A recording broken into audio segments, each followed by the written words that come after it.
तो बच्चों पहला क्वेश्चन यह है कि गिवन स्ट्रक्चर किस कंपाउंड की है। तो हमने केमिस्ट्री में एवरीडे लाइफ में पढ़ा हुआ है बच्चों सिमेटिडिन के बारे में।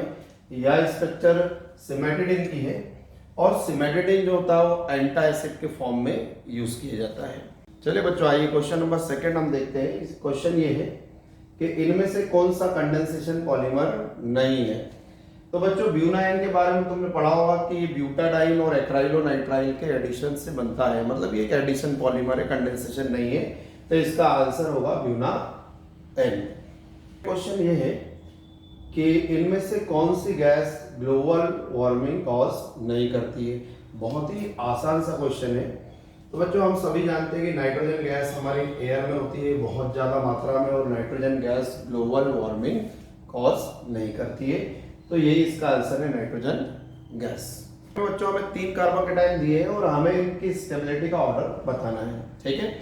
चलिए आइए देखिए, पहला कार्बोकेटाइन हमें जो दिखाई दे रहा है ए वाला, इसमें ऑक्सीजन का जो लोन पेयर है वो पाई बॉन्ड में कन्वर्ट हो जाएगा और रेजोनेटिंग स्ट्रक्चर का फॉर्मेशन करेगा, ठीक है। तो लोन पेयर बन गया बच्चों पाई बॉन्ड, ठीक है। तो ये कार्बन का पॉजिटिव चार्ज न्यूट्रल हो जाएगा और ऑक्सीजन के पास अब एक लोन पेयर बचा है तो पॉजिटिव इस पर आ जाएगा, ठीक है। तो इस तरह से हम देख रहे हैं एक कार्बोकेटाइन की एक रेजोनेटिंग स्ट्रक्चर बन रही है, मतलब ये रेजोनेंस में पार्टिसिपेट कर रहा है, इसमें रेजोनेंस है। तो रेजोनेंस की वजह से ए सबसे ज्यादा स्टेबल होगा, ठीक है। अब हम आगे बच्चों देखते हैं सी के बारे में। तो सी में देखते हैं पॉजिटिव कार्बन के पास वाला कार्बन अल्फा कार्बन, इससे जुड़े हुए हाइड्रोजन अल्फा हाइड्रोजन। तो यहाँ पर 2 अल्फा हाइड्रोजन है और यहाँ पर भी 2 अल्फा हाइड्रोजन है। अब बच्चों 4 अल्फा हाइड्रोजन क्या करेंगे, हाइपर कॉन्जुगेशन से इस कार्बोकेटाइन को स्टेबल बनाएंगे। तो इसके बाद जो है सी स्टेबल होगा। लेकिन बच्चों बी में देखें तो यहाँ हम कह सकते हैं कि यहाँ भी 2 अल्फा हाइड्रोजन, 2 और 2 यानी 4 अल्फा हाइड्रोजन है सेम ही, लेकिन ऑक्सीजन का माइनस आई इफेक्ट जो है इस कार्बोकेटाइन को अनस्टेबल बना देगा।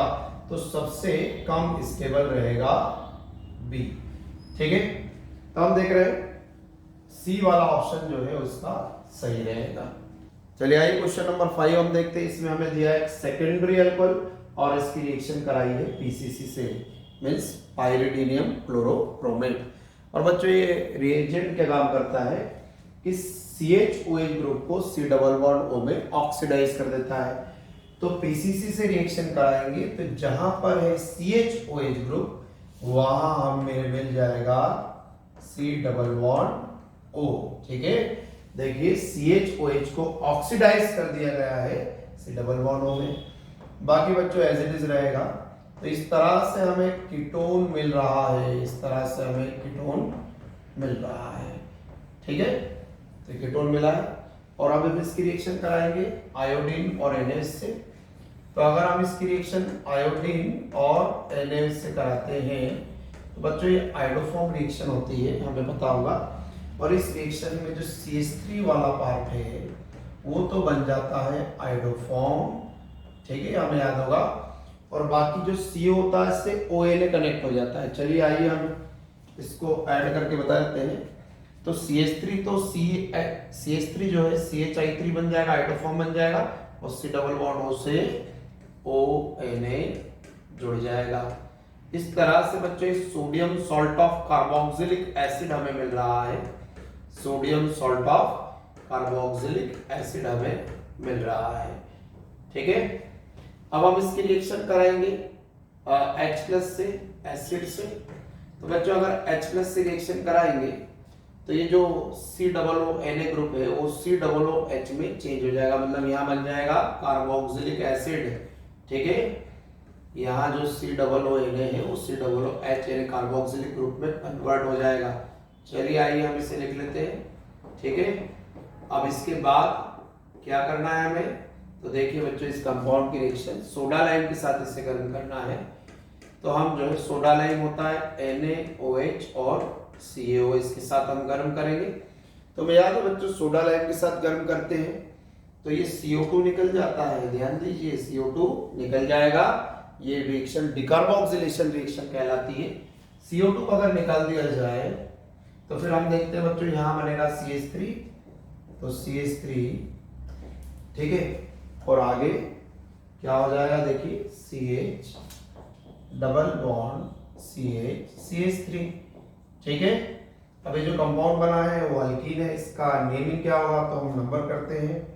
अब इसमें बच्चों 4 कार्बन है तो हम लिखेंगे ब्यूट और 2 के बाद डबल बॉन्ड है तो 2 तो इस तरह से यहाँ पर ब्यूटोइन बन गया है, तो इसका सही ऑप्शन ब्यूटोइन होगा। ठीक है, हमें इस रिएक्शन में बताया गया है कि डबल बॉन्ड CH2 जो है कन्वर्ट हो गया है CHO में। आइए इसे एक्सप्लेन करते हैं कैसे कन्वर्ट हुआ है। तो बच्चों जो रिएक्टेंट हमें दिया गया है उसमें हमें जो है डबल बॉन्ड CH2 दिखाई दे रहा है। ठीक है, अब यदि हम इसकी रिएक्शन कराते हैं डाइबोरेन से, ये बच्चों वैसे हाइड्रोबोरेशन ऑक्सीडेशन रिएक्शन है, हमने इसके बारे में सुना होगा। और जब भी हम इस रिएक्टेंट से रिएक्शन कराते हैं तो क्या होता है कि डबल बॉन्ड पर वाटर का एडिशन हो जाता है। ठीक है, डबल बॉन्ड पर वाटर का एडिशन होगा और ये एडिशन होता है एंटी मार्कोनिकॉफ। क्या होता है इसमें देखिए, हाइड्रोजन पॉजिटिव पार्ट है, OH नेगेटिव पार्ट है, और बच्चों यहाँ जब वाटर ऐड होगा ना डबल बॉन्ड पर तो ये बॉन्ड टूट जाएगा और एंटी मार्कोनिकॉफ एडिशन में मॉलिक्यूल का नेगेटिव पार्ट उस कार्बन से जुड़ेगा जिसके पास ज्यादा हाइड्रोजन है, और ये जो हाइड्रोजन है वो इस कार्बन जुड़ेगा। तो देखिए बच्चों कंपाउंड क्या बन जाएगा। ठीक, तो यहाँ पर हमने देखा कि जो डबल बॉन्ड है सिंगल बॉन्ड में कन्वर्ट हो गया है।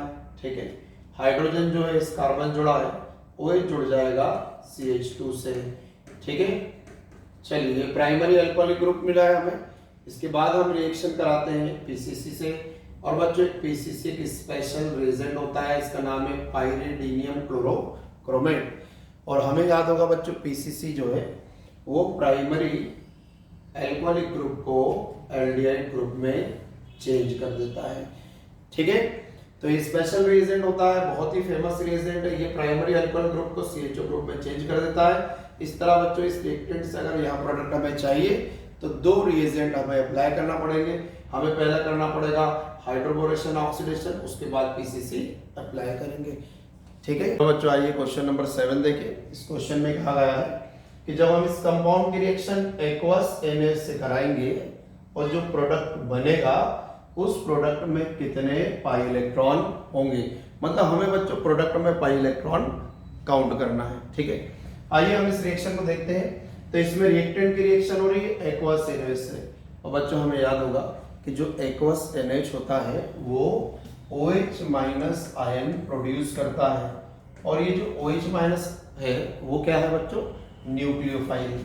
हमें याद होगा कि OH माइनस न्यूक्लियोफाइल होता है। और अब ये न्यूक्लियोफाइल क्या करेगा, तो ये जो न्यूक्लियोफाइल है OH माइनस तो Cl को सब्स्टिट्यूट कर देगा। ठीक है, और ये एक एसिड रिएक्शन है, इसे हम एसिड रिएक्शन कहते हैं। तो प्रोडक्ट क्या बनेगा, तो देखिए OH माइनस ने Cl को सब्स्टिट्यूट कर दिया है, Cl को अपनी जगह से हटा दिया है। तो अब जो प्रोडक्ट बनेगा उस प्रोडक्ट में जहां Cl है वहां पर OH आ जाएगा और बच्चों ये प्रोडक्ट बन जाएगा। ठीक है, इसका नेमिंग क्या होगा, इसका यूपीसी हम लिख देते हैं, नंबर वहां से करते हैं जहां से OH पास में होता है। तो इसका नाम क्या होगा, हेक्स 5 into all। तो इस तरह बच्चों ये बन चुका है हेक्स 5 into all, और हमें इसे पाई इलेक्ट्रॉन बताना है। तो देखिए यहाँ पर कि यहाँ केवल बच्चों एक ही पाई बॉन्ड है, एक ही पाई बॉन्ड है, और एक पाई बॉन्ड में कितने पाई इलेक्ट्रॉन होंगे, 2 पाई इलेक्ट्रॉन होंगे। तो यहाँ पर देखिए कि जो प्रोडक्ट बन रहा है उसमें 2 ही पाई इलेक्ट्रॉन है, तो आंसर रहेगा 2। ठीक है बच्चों, क्वेश्चन नंबर 8 में हमसे पूछा गया है कि इन अमीनो एसिड के बीच कितने पेप्टाइड बॉन्ड है। अब बच्चों तुम्हें याद होगा कि जब 2 अमीनो एसिड आपस में बॉन्डेड होते हैं तो 2 के बीच एक पेप्टाइड बॉन्ड बनता है। ध्यान दीजिए, 2 अमीनो एसिड के बीच में एक पेप्टाइड बॉन्ड बनेगा। आइए हम अमीनो एसिड को काउंट देख लेते हैं कितने हैं। देखिए पहला अमीनो एसिड दिख रहा है हमें ग्लाइसिन, ठीक है। दूसरा अमीनो एसिड है वेलिन, तीसरा एमिनो एसिड है एलानाइन, चौथा एमिनो एसिड है लाइसीन और फिफ्थ वाला है एस्पारागाइन। ठीक है, तो हम देखते हैं यहाँ 5 एमिनो एसिड हैं। अब 5 और 2 के बीच अगर एक पेप्टाइड बॉन्ड बनेगा तो तुम समझ गए बच्चों कि 5 एमिनो एसिड के बीच 4 पेप्टाइड बॉन्ड बनेंगे। ठीक है, तो हम देखते हैं इसका सही ऑप्शन होगा 4 पेप्टाइड बॉन्ड। ठीक है।